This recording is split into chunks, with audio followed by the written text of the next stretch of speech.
well, I've mentioned a lot about safe consumption rooms, and it seems to me like it's been spoken about for years, and it still never happened. And I was just wondering, what's your view on these rooms? Do you think that's a good starting point? Do you think they're effective, or they'd be effective here? I think, I mean, from what I understand, like consumption rooms, drug consumption rooms, or safer consumption rooms, I think they've been largely agreed upon within, I suppose, the academic community, the frontline work community, having directly seen how they have positively impacted on the number of drug-related deaths in places like the States and in Europe as well.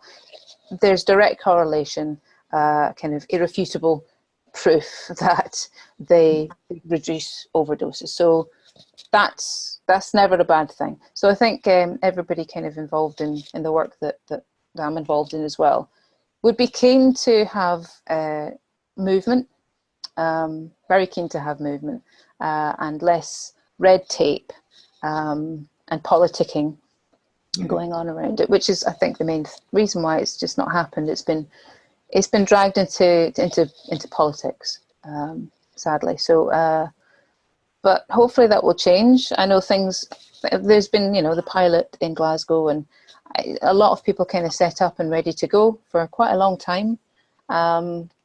So that's not changed. I know that people will be pushing it as much as they can.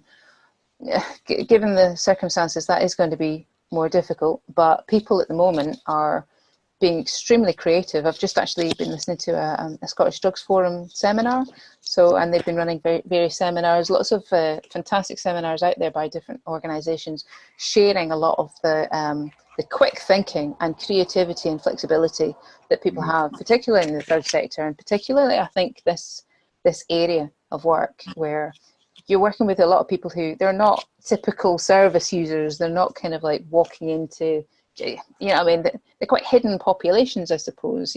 Whilst there's a stigma about talking about drugs, people mightn't share that information a lot of the time, or if it's people who have got a lot of challenges, they might be homeless, they might be kind of like very transient and not have those kind of markers or trust as well. I mean, things like trauma as well.